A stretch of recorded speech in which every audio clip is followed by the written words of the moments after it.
بسم الله الرحمن الرحيم. الحمد لله رب العالمين، والصلاة والسلام على خير خلق الله محمد وعلى آله وأصحابه الكرام وتابعيهم بإحسان إلى يوم الدين. ربنا أرنا الحق حقا وارزقنا اتباعه، وأرنا الباطل باطلا وارزقنا اجتنابه. ربنا آتنا في الدنيا حسنة وفي الآخرة حسنة وقنا عذاب النار. برزان وخوشويستانم لزنجيرة وتاري آل بيت پیغمبر صلى الله عليه وسلم باسی فضلی آل بیتمان کرد و باسی ئەومان کرد کە لای ئەهلی سنت و جەماعەت کۆمەڵی واجب هەیە لە بەرامبەر ئال بەیتی پێغەمبەر صلی الله عليه وسلم کە ئەبێ جێبەجێ بکرێن. ئەوانەی کە لە ئال بەیتی پێغەمبەر صلی الله عليه وسلم شیعە زۆرتر بەکاری هێناون و ئێمە خۆمان فرامۆشمان کردوون، یەکەمین دانیان بریتە لە زین العابدین. حتا ڕادەیەک زین العابدین لە ئەهلی سنە کەمەکەمەیەک هەر باس کراوە، بەڵام ئاشنایەتیمان پێی زۆر کەمە کە یەکە لە سەلەفی ساڵحی ئەم ئومەتە ئیمامی حوسەین تاکە وەچەیەک کە هەیبێت و مابێتەوە و نەسل و وەچەی مابێتەوە لەوە بریتە لە علی کوڕی حوسەین. علی کوڕی حوسەین کە پێی ئەوترێت زین العابدین یەکێکە لەو پایە بەرزانەی کە خزمەتێکی زۆر گەورەی بەم پەیامەشی نەکردووە. دیارە لای شیعە بە ئیمامی چوارەم حیسابەکرێ، چونکە لە نەزەری شیعەیە 12 ئیمام هەیە و بۆ شێوازە تەرتیبێک کە خۆیان بڕیاریان لەسەر داوە. لای ئەهلی سنت و جەماعەت بە یەکێک لە سەلەفی ساڵح حیسابەکرێ، ئەندامێکە لە ئەندامەکانی سەلەفی ئومەت. عولەمای گەورە زۆر شتیان لە زین العابدینەوە نەقڵ کردووە و زین العابدین لە ساڵی 38 لەدایک بووە، 38 کۆچی، و لە ساڵی 95 کۆچیە وەفاتی کردووە. ئیمامی زوهری ئەفەرمێ ما رأيت قرشيا أفضل منه، ئەفەرمێ قوڕیشیم نەبینیوە فەضلی گەورەتر بێ لە زەمەنی خۆیان لە علی کوڕی حوسەین لە زین العابدین. سعیدی کوڕی مسەیەب ئەفەرمێ ما رأيت قط أفضل من علي بن الحسين، ئەفەرمێ قەت لە عمری خۆما کەسێکم نەبینی لەو گەورەتر بێ. إمام مالك أفرمي زين العابدين، أفرمي سمي بزين العابدين، ناويان لنا زين العابدين وتجواني عابد كان روشني عابد كان، أفرمي لكثرة عبادته سوك عبادتي زور أكل. سفياني كري عيينا لأهل السنة أفرمي ما رأيت هاشميا أفضل من زين العابدين ولا أفقه منه، هيج كسيكم نبني ولا هاشمية كان بأندازي علي كوري حسين زين العابدين فضلي قوربه وبأندازي أو فقهي لإسلام قوربه. إمام الشافعي أفرمي لزمن خويا هو أفقه أهل المدينة، لأهل مدينة لهمو ينزاتر كشار زاو الدين زين العابدين علي كوري حسين رضي الله تعالى عنه. أصمعي أفرمي إمامي حسين هيج وشيك بدوايا نهات، لم يكن للحسين عقب إلا من ابنه علي، تنهال علي كوري حسين وشي إمام حسين وردهات وتخواره. جويري أفرمي جويري كوري أسماء أفرمي ما أكل علي بن الحسين بقرابته من رسول الله صلى الله عليه وسلم درهما قط، بحياتي درميكي بكار نهنا بەهۆی قرابەتی لە پێغەمبەر صلی الله عليه وسلم دەمێکی پێیان نەکردو، خزمەتێکی لەگەڵ پێغەمبەر صلی الله عليه وسلم نەکردە مای ئەوەی کە پارە و داهات و سەرت و سامانی پێ کۆ بکاتەوە. مەسەلەی نەسلی ئیمامی حوسەین کە تەنها لە علی کوڕی حوسەینەوە هاتووە، طبعا دیارە حادیثەی کەربەلا کە ڕوو ئەدا ئیمامی حوسەین شەهید دەبێ، یەکێک لەو گەنجانەی کە لەگەڵیەتی بریتیە لە علی کوڕی حوسەین. قەدەری خواوە ئەبێ لەو ڕۆژە زۆر نەخۆش ئەبێ، ئەو چەند ڕۆژەی کە جەنگ ئەبێت تا تاوەکو ئیمامی حوسەین شەهید دەبێ، ئەو لەناو جێگەیە کەوتووە، دواتر ئەو ناکوژرێ، دواتر ئەو ئەچێتە لە یەزید و خیتاباتێکی زۆر لەگەڵ ئەوە هەیە، دواتر ئەو خۆی خوشک و خزم و کارەکانی هەر هەموو ئەباتەوە بەرەو مەدینە، لە مەدینە دائەنیشێ. لەم واقعە کە ئەیبینە علی کوڕی حوسەین دەرسێکی زۆر گەورە وەرەگرێ. لە دوای ئەم واقعەوە هیچ اختلافاتێکی لەگەڵ ئومەڕایە دروست نەکردوون، نە تەئیدی کردوون نە پشتی تێکردوون، هەمیشە کەنارگیری کردووە. بۆی لە زمانی مەڕوانی کوڕی حەکەمە، لە زەربانی عەبدولمەلیکی کوڕی مەڕوانە، حتا لە زمانی وەلیدە، لە زمانی وەلیدە علی کوڕی حوسەین وەفاتەکە، وەلیدی کوڕی عەبدولمەلیک. هەمیشە سوچێکی گرتووە کەناری گرتووە مەجای ئەوەی نەداوە کە ناوی ئەو سمعی ئەم بەکار بێ حتى لە زەمەنی ئەمانە سبحان الله مختاری ثەقەفی پێیا ئەبێ مختاری ثەقەفی یەکێکە لە درۆزنەکان پێغەمبەریان صلی الله عليه وسلم جارێکیان فەرمووی لە بەنی ثەقیفەوە دوو کەس دروستە بێ یەکیان زۆر درۆزن یەکیان زۆر خوێنڕێژ عولەما ئەفەرموون درۆزنەکە بریتی بوو لە مختاری ثەقەفی خوێنڕێژەکەش بریتی بوو لە حەجاجی کوڕی یوسفی ثەقەفی هەردووکیان لە ثەقیفەوە بوون عەلی کوڕی حوسێن بە چاکی ئەیزانی مختار کە درۆزنە بە باشی ئەمەی ئەزانی بۆیە زۆر بە وریانە مامەڵەی ئەکرد نە ئەچووە بەری ئەوانە کە بە ناوی شیعەوە وردە وردە لەو زەمانە ئیتر دروستە بوون طبعا یەکەمین جار تەسەوورکەن ئیمامی حوسێن ئەهلی عێراق بە کوشتی ئەدەن ئەو هەموو نامەی بوو ئەنێرن 7,000 کەس بەیعەتی ئەدەنێ بە درێژی باسم کردو لە باسی ئومەویەکانە 7,000 کەس بەیعەتی ئەدەنێ کاتێک کە ئیمام تەشریفی بەرەو عێراق دێ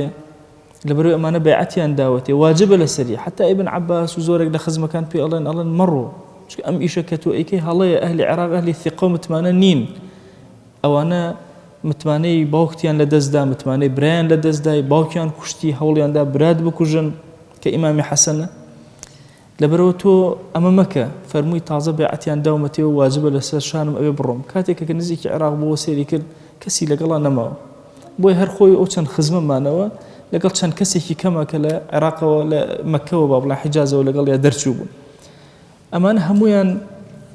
لەناو ئەم جەنگەیە شەهید دەبن عەلی کوڕی حوسێنە ئەمێنێتەوە بەڵام ئەم مەشهەدە کە ئەبینێت تێئەگا کە ئەهلی عێراق ئەهلی متمانە نین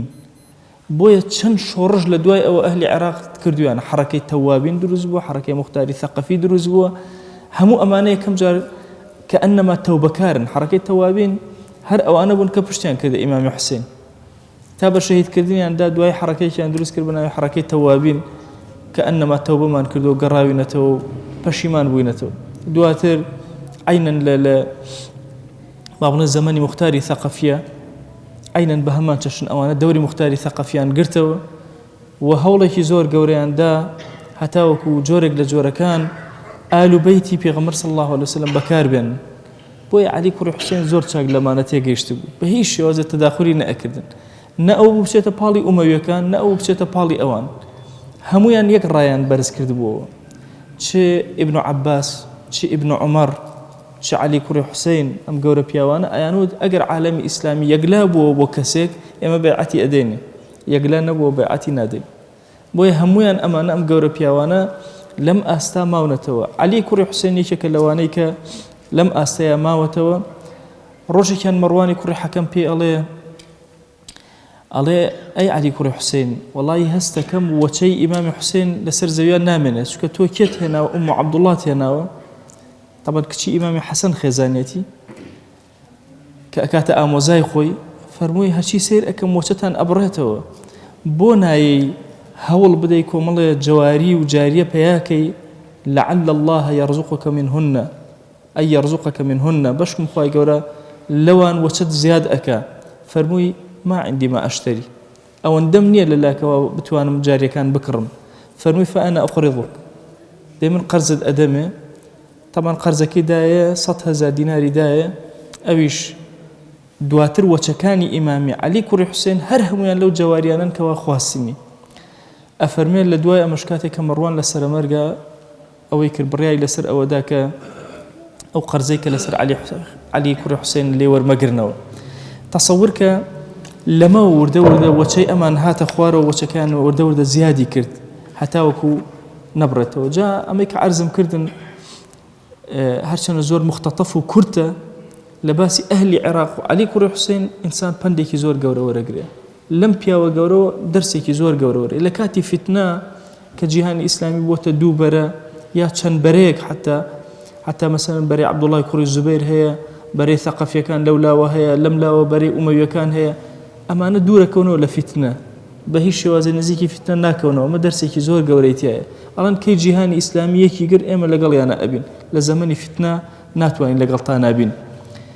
علي كوري حسين كومالي خليفة بينيوه لزمني معاوية رضي الله تعالى عنه بوه لزمني يزيد أبوه لزمني معاوية كوري يزيد أبوه طبعا معاوية كوري يزيد إيش كلو خليفانك خوي باختياري خوي وازي لخلافته ناوه لزبني مروان كوري حكم وعبد الملك كوري مروان ووليدي كوري عبد الملك لو زمنانا همويانا هبوا أحاديث زوري الروايات كردوا يكيك مكثرين للروايات حديثي في غمرة صلى الله عليه وسلم لإمام أبو هريرة حديثي زور روايات كردوا لدايك من عائشة وزور حديثي الروايات كردوا ببيتشواني أو فكراني كشيعة أو يعني دجب إمام عائشة وأنا بعكسه لأم سلمة رضي الله تعالى عنه زور حديث الروايات كردوا بوي ابن سعد لطبقات أفرمي كان ثقة مأمونا كثير الحديث عاليا رفيعا ورعا كاتك وصفك وثنائك أفرمي أهل الثقة مأمون أمين حديث زور رواية كردوا فلي زور بالايا وزور كسيكي وارعا يكيك لجاركان هشام يكون عبد الملك أو كاتانيك خليفانية يدبر ولاي كعبة طبعا خوتان أزانا الإنسان كسوة حج يا عمره أزانت ازدحامك بهم بدرجة ميجو دوري كعبة أبو شوازي أميش كوري خليفة أو كاتا نبوة خليفة على كاتك يد هرشي محاولة أيوة السلام لحجر ودز بدا لحجر أسود ناتواني خلق الرقين هذا على اللبر خلقك هر هم ولا تشون كسك هاد سيدا لبردك على السريان صرما وتان أو كي أو كسا أو خلق خوي لا أدا لكاتك كوري خليفة ليريا كس خوي لا نادا لبري وتان أو زيد العابدين أو ندخل كشرمي لي أكن كالرؤى كاتك كعبة خلق خوي لا أدا ويبقات أساني أجيشت لا كعبة سلامي لي أكل لم كاتا هشام أميزور بينا خوجو وتي من أم كسنا ناسم لكاتك فرزدق لبي أبي فرزدق شاعرك مشهوري هي كأهل الشام برسيار أكن لهشام أيش الله ناي ناسم الله يا سائلي أين حل الجود والكرم عندي بيان إذا طلابه قدموا أفرمي أي أو كسيك برسيار أكي أتبزاني جود وكرم لكوي كوتوا من بيد أليم أجر هاتو طلابي أوانبون هذا الذي تعرف البطحاء وطأته أمكسا همو صحراء أزاني جيبيكاني أناسي والبيت يعرفه والحل والحرم كل بيت خوي أي ناسي إن جا حل حرم هرهم أزاني أمكي هذا ابن خير عباد الله كلهم أما كوري باشترين عبدكاني خوايا هذا التقي النقي الطاهر العلم أمكس التقية نقية باكة بيجردة أهل تقوايا طاهرة علمك أشكرايا همو كسيك لدورة وأبيني إن جا فرزدق طبعا شعرك زود دور درجة لديرك عليه أجر ركن بزاني أجر حجري أسود بزاني كي هاتوا بو أوي سلامي ليبكا ما تشبكا لو يعلم الركن من قد جاء يثلمه لخر يلثم منه ما وطئ القدم أفرمي أجر بيتو بزاني ركن كي هاتوا ما تشيكا أو خوي أنا بيتو جيبكاني أم ما تشكا أم ندقوري أم علي كوري حسين أم زين العابدين كزور لقوري بياوكان باس يعني كردو وفضيلتك كان درخستو هنديك لو أنا بو عرس كردو باس كردو يشك لو كساني كزور بدوا علما قرا ولا ناو مكة ومدينة بريتي لم أفرمي أسلم كمولاي عمر كوري خطابة زور كاد أتشو خزمتي على خلقي مكة بيان ناخوش ولا مدينة ويتم مكة ولا أم أيج أفرمو إنما يجلس الرجل حين ينتفع لكوا إنسان إسفاديك الأشياء اللي أمنته اللي خزمة أكا لا أسلم لها متنزيات الإسفادة أكا هندي آثار كتاب باسكن كهي زين العابدين بلواني الصحيفة السجادية رسالة الحقوق بلام ثابتني كأواني هشان هي أوبوبن أقوالي زورة طبعا يكلو بيواني كلا نيوجا هندي لأصحابي في غمر صلى الله عليه وسلم نيوجيان زور تايبد وزور قولوا قالبوا نتولى النيوجا يكلو أنا زين العابدين أفر مجاري نيوجي أكرت أقريكي قورة كوتوا هرشي هاوريان كذ يبنى رسول الله النار كرة آقر هذا أفرمي فما رفع رأسه حتى طفئت سري برزنك دو آقرك كجايو دو يوتيان أي هاوار شون توانيد مثلا خود بقري لو كاتي آقر أوانا فرمي ألهتني عنها النار الأخرى خون آقري آخرت أو اندهوش ملالايبو أم آقري الدنيا لبير بردمو لمي وهالي كلم آقام لم نمين لبر خاطري أو يشيك لو أصحاباني لو قورة بيواني بابلان تابعياني كلكاتي نيوجا أفرمون نيوجي زور ولا بيغمر أسو صلى الله عليه وسلم ألرزي كاتيكا نيوجي دا أبس أفرمون بريتيلا زين العابدين پێیان ئەوت بۆچی ئەلەرزی ئەیفەرمووت چۆن نەلەرزم ئەزانن من لە بەردەم کێ ئەوەستم تدرون بين يدي من أقوم ومن أناجي لقل شيء أوستم ولقل شيء قفتقو أكم شون لرزم ليني وشوكم ليني قصو كلماتي زور عظيمة هي يشك لقسكاني أفرميها مو بياني أكم لنيوان هشت من أبن برولاي خويان طلبم أكن خريك أمقرن يكميان الله يطلبني بالفرائض خواه جل جلاله طلب لمن أكا كفرزكاني بوجيبجك والنبي بالسنة خۆشەویستی دڵشمانیەتە پێش چاوم صلی الله عليه وسلم داوام لێکە سنەتەکان جێبەجێک والعيال بالقوت عيال ماڵ و مناڵشم داوای قوتم لێ ئەکەن ڕۆژانە شتێکیان بۆ پێیاکە والنفس بالشهوة نفسیشم هاواری ئەوم لێ ئەکا کە شەهوەتەکان جێبەجێکەم لەسەر زەویە والشيطان باتباعه شيطان طلبي أوم لأكاكا شويني كوم والحافظان بصدق العمل أو دو ملائكة لسرشان من أوانش طلبي أوم لأكن كردوي كم زور بصادقان وملك الموت بالروح ملك الموت الله يكثر واستوى الروح مني أوي والقبر بالجسد وقبر داوي شيم لأكا داوي لا شكم أكا كبيبة ناو خوي فأنا بين هذه الخصال مطلوبه أخو هرب يعني كم ومن لبيني أمشتانا هالأصور أبي هندي كان خوم بارزم هندي كان جيب جيكم لم هشت زياترني كدوريان قرتوم همو أمانة دوريان قرتوم أبي خوان لي بارز كلمة كتري أفرميك للدعاء كاني همو كاتك أي فرمو الله سري أخس السجداء يود عبدك بفنائك خواجان أم عبديتو لحضوري تويا واستاوى مسكينك بفنائك أما كزور مسكين وداماء قرب سرة ولا بردم تويا واستاوى سائلك بفنائك أويك سوال كري بردم ديواني تويا وسائلي تويا وداواكر لتو أولي واستاوى فقيرك بفنائك أويك زور فقير وقرب سرة لي واستاوى فوالله ما دعوت أفرمي فوالله ما دعوت بها من كرب قط إلا كشف عني أفرمي هيج كاتيك نبوة أم دعاء بكم لحضوري خويا واخم زليلكم هرب الله مصيبتي لسرم إلا خويا قرب الله مصيبتك إلا سلا بردوم طبعا باشترين الرقاب ونزيق منه الأخوة بريتيا إنسان لفقيري خوي دربريني فقيري خوي لحضوري خويا زوزو قوري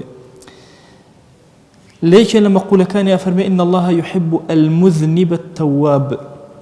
أفرمي خوا أو كسي زور خوشوي كجناها كجناه وكي إمامانا جناهي زور بلام توابة زور توبة زور أقرته ولا إخوة زور استغفارك يشغل الداستانة مشهورة كاني زين العابدين كزور لكتب كاني أهل السنة باسيان كردوا أفرمي أراميلي زور لنا ومدينة بيغمرة هبون صلى الله عليه وسلم بيوجني زور هبون فقيري زوري شبون أفرمي هموش تقل درجة كان أن أدراو درجان أكدوا شد لبردا درجان أفرمي چەند ساڵێکی ئەمە خایان دواتر کاتێک کە کەی هەستیان کرد ئەم کەسە بریتێ لە زەین العابدین ئەو کاتێ زەین العابدین وەفاتی کرد ئەفەرمێ کە وەفاتی کرد شتێکی سەیریان بینی ئەو کەسەی کە ئەی شۆری سەیری کرد پشتی ڕەش بۆتەوە ئەفەرمێ زۆر لەمە ترسا بەڵام طبعا سنەت وهایە یا با بڵێن ئەمینیەت واجبێکە لە واجبەکانی سەرشانی ئەو کەسانەی کە مردوو ئەشۆن نابێ عیبەکانی دەربخەن ئەمەی بە عیب تێگەیشت قسەی نەکرد بێدەنگەی لێ کردو بە عیبێکی زۆر گەورە لەمە تێگەیشتبوو ئەفەرمێ کاتێکم زانی هەرچی فەقیری ناو مەدینەی هاتنە دەرەوە وتیان ئەو کەسەی شەوانە کێ تازە مردووە ئەو کەسەی شەوانە هاوکاری ئێمە ئەکرد نەما هیچ هاوکاریەکمان بەدەستەوە نەماوە کەس نییە تەقەبدا لە دەرگامان ئینجا خەڵک حاڵی بوون ئەم کەسەی شەوانە ئەم هەموو خواردنە ئیجارە بەسەر ئەهلی مەدینەیە بریتێ لە زەین العابدین یەکێک لە فەزڵەکانی گەورەتەکانی ئەم پیاوە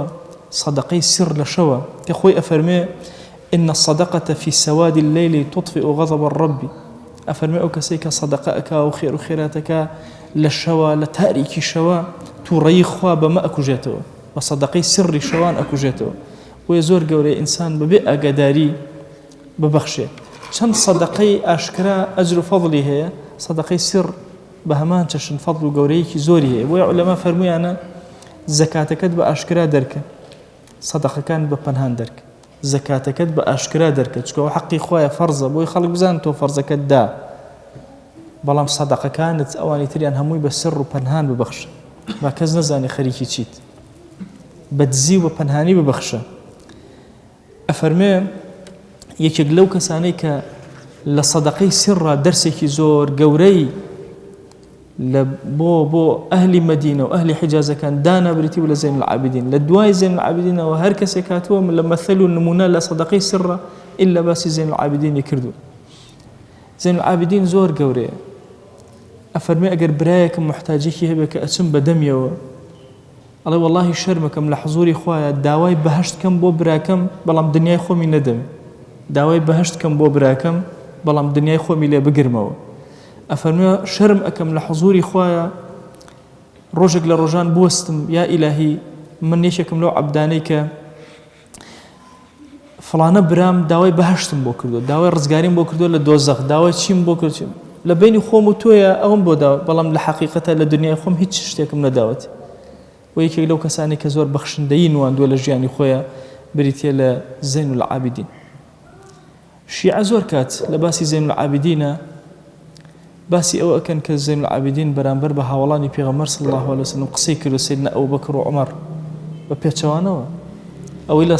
سەنەدی صحیحە هاتووە زین العابدین یەکێکە لەوانەی کە احتراماتێکی زۆر گەورەی بۆ ئەبوبەکری سیدیق و ئیمامی عومەر هەیە. کەسێک یەت پرسیاری لێ کات تەمەن لەو کەوتوتە زەمانی فیتنەوە ئیتر وردە سەرەتای دروستبوونی شیعەیە کەسێک یە پێی ئەڵێ ڕەئی تۆ چییە بەرامبەر بە ئەبوبەکر؟ ئەڵێ عن الصديق تسألني أتي برسالي صديق من لبكي أوجه وتسميه الصديق بي علي بي توش بي علي صديق بأبو بكر علي صديق أفرمي ثكلتك أمك أقدايك الرول الربوبك قد سماه صديقا من هو خير مني كورا كسي بي وتصديق لإيما زوزر باشتر كبيغمبر صلى الله عليه وسلم كمهاجرون كأنصارا أو أنا بيانو وتصديق. أفرمي فمن لم يسمه صديقا فلا صدق الله قوله. هر كسيك بي نڵێ صديق بأبو بكر صديق دي إخوة قد براسيا نهينه خوا تصديقي هيج كلمة هينك واتخوا پشتی نقري لهيشتك. اذهب بيود برو فأحب أبا بكر وعمر وتولهما برو أبو بكر وعمر زور خوش بي وپشتيان بقرا فما كان من أمر ففي عنقي كابراجوتي أي جناهي من لسرتو أجر أوانم خوش بيز زماني فتنة فرمي همو إلى قردني من بس توبرو خوش دبون خوش إمامي أبو بكر وعمر خوش بون ولايات دبو أوان هبه ولاء دبو أوان هبه خو زماني فتنة سبحان الله كديت خطري كي زور قوري مسلماني تشاك همو لري لا أدرين أرون بوي يشك لواني كالزماني خويا فتنة كي راقرت بريتيبو لزين العابدين. زين العابدين زور تأثيري هو لسر دور بركاني بوي فكري تشيع بلاو نبيته بوي اموكو أهل سنة جماعات يكيق لإمامكاني سلفي صالحي أم أمة زين العابدين لا إم الشيعبا في بلا إمام بيتشوارم وهرشتك بلا إما كشي أمنية جون بالصحابة بدن شيء أكن فكري أهل السنة دام بزرين وإما برامبر بآل بيتي في غمر صلى الله عليه وسلم وكو عرض مكردن لدرسي بيشوا والله أبي آل بيت من خوش بي أبي الصلوات الذي داريان بدين أما واجبكاني دي أما أصلي إيماني أما أصلي عقيدي أهل السنة والجماعة بويا يكيق لوانيك خوش من أبي بالروح ودل صلواتي وأن يرمبريتي لزين العابدين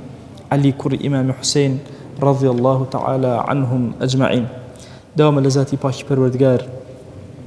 خواهي جان بكلماتي أنبياء وقوراء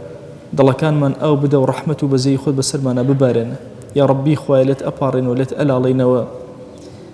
محبة لدلمانا برانبر بهموها ولاني بيغمر صلى الله عليه وسلم دروسك برانبر بهمو آل بيتي بيغمر صلى الله عليه وسلم دروسك يا إلهي داوال لي أكين محبتي دلمان برانبر بآل بيت زياترك يا رب العالمين يا ربي خواهي داوال لي أكين لقل آل بيتي بيغمر صلى الله عليه وسلم حشر مانك بشوين كوتي أوان قبول مانك أما نسل في صالحي أمن يا إلهي داوال لي أكين بركات ورحمات خد بسر عمر وكلماتي أنا ببارنا يا رب العالمين ذكريا بها الله سر زوية هتاك وتايجيا يا رب العالمين يا ربي خوايا أمر إما دفاعا لبيغمر صلى الله عليه وسلم باسيكي لو تشكاني ما نكرت تو قوري خود خوايا أم باسانا ما نكرم يا رحمته بزي بسد الله درون ما نبي بارنا بسر ولات ونجتمان ومال ما نبي بارنا بسر أمتي بيغمر صلى الله عليه وسلم ببارنا إلهي مسلمانا لجيهانا لزحمتك زور قورين إلهي خود أزاني جیهان بە ناعەدالەتێکی زۆر گەوراتی ئەپەڕێ، خوێنی مسلمان زۆر هەرزان بووە. یا إلهي داوات لێ ئەکەین بە کەڕەمی خۆت و ڕەحمەتی خۆت ئومەتی ئیسلامی سەرخەرەوە یا رب العالمین. یا ربی خوایە لوتی یەهود و نەسەڕا و مەجووس بشکێنە یا رب العالمین. یا ربی خوایە ڕەحمە مسلمانانی غەزە بکە. یا ربی خوایە لەم فیتنە و بەڵایە ڕزگاریان کە یا رب العالمین. إلهي داوات لێ ئەکەین لە هەموو جیهانە لە هەر سووچێکە مسلمانێک لە زەحمەتیایە خوایە بەهانایە وەرە إلهي عدالتي خوت بدرو دسي إيمان داران يا رب العالمين. أهل سنة دروس كروا يا أكرم الأكرمين. اختلاف لبين ما مهلا بهز مان كروا تند مان كروا. يا إلهي داور لي أكن بناوي جواند بصفتي برز باسم عظمت كرمي خود بسر ما ببارنا يا أكرم الأكرمين. يا ربي خوايا لت أبارنا ولت ألا علينا بكرم ورحمتي خود خوايا صلاة أما جسي أما بقينا بيغمبر صلى الله عليه وسلم يكنا ومن لخزمتي أبينا يا رب العالمين. يا إلهي محبتي ضلي أمي بيبقينا صلاة وسلام خود بسر يا ببارنا. إلهي داوات لي أكن بر شفاعتي أو من بخا بشوين كوتي وقبول مانك لجر سيبر وساي آلاي أو حشر مانك يا رب العالمين. يا ربي خويا لبهشتا بحضوري أو من بقينا يا أكرم الأكرمين. يا ربي خويا قرفت كان جيان من بوشار سركة أو من بحال مال دارك أو من بمنال منالي بعطاك أو من بمنال كاني صالحك أو من نخوش الشفاي بو بنيرة أو من قرفتك بوشار سركة أو من كم رزق رصي حلال زيادك. إلهي داوات لي أكين بقوري خوت وكرمي خوت أو من بركة دسريك مخوي بركتي بو زيادك أو من يا إلهي لنا وجناهك جوزاء وخوي بعلاجنا كري خوي تو علاج منك يا رب العالمين. تو شار سر منك يا رب العالمين. تو لجوزاء وجناه بمن بارز يا رب العالمين. إلهي زليلنا وجناه كان من مكة زليل سرجة من مكة زليل دسي ظالمان من مكة زليل دسي مروفة كان من مكة. إلهي بعزته وبمن جينا بعزته وبمن مرينا. إلهي داوال لي أكن بناوي جواند بصفتي برز باسم عظمت الرجل اللي قاما بتو خويا بكره باشتين رجا كان يجيان مان خويا بأهل قرآن قبول مانك بأهل الرجوع قبول مانك بأهل تراويح وشونيش قبول مانك بأهل ذكر أوراد قبول مانك بأهل حب وآل پیغمبر صلى الله عليه وسلم قبول مانك. إلهي داوال لي أكن فتنة وفساد شيعة من لدور خروا يا رب العالمين. يا ربي خويا فتنة وفساد يهود ونصارى من لدور خروا يا أكرم الأكرمين. يا ربي خويا داود لي أكن بناوي جواند بصفتي برز باسم عظم الدعاء كان من قبلك يا رب العالمين. يا ربي خويا بركة بخير جيان من بركة بخير عمر وكات من بركة بخير داهات وسروة وسامان من. إلهي داود لي أكن بكرمي خوت ورحمتي خوت درجة كاني خيري خوت بسرمانا بكرو يا رب العالمين. بخوا پروردگارا اما او يا زماگي بسرمانا رابرد لغفلتێکی گەورە بووین گوناهی زۆرمان کرد سەرپێچی تۆمان زۆر کردەوەی چاک هەبوو کە بیکەین نەمان کرد. إلهي داوات لي أكن لمن خوش بيا أكرم الأكرمين بزي بسرمانا ببارنا يا رب العالمين. باك مان كرو يا أكرم الأكرمين. يا ربي خويا أما أنجي رمضان ما بوك ما أي رحمته بزي خود ما أي لخشبوني خود. يا ربي خويا عتق ما كلا آجر يا إلهي بمن بارز لا آجر يا أكرم الأكرمين. يا ربي خويا أم دعاني كبرزان أكين ولحضوري تو يا أخوة لمن قبولك أخوة لمن قبولك أخوة لمن قبولك يا أكرم الأكرمين. آمين آمين والحمد لله رب العالمين. وصلى الله على سيدنا محمد وعلى آله وصحبه وسلم تسليما كثيرا أبدا إلى يوم الدين. خوي يقول لقناه من الشيء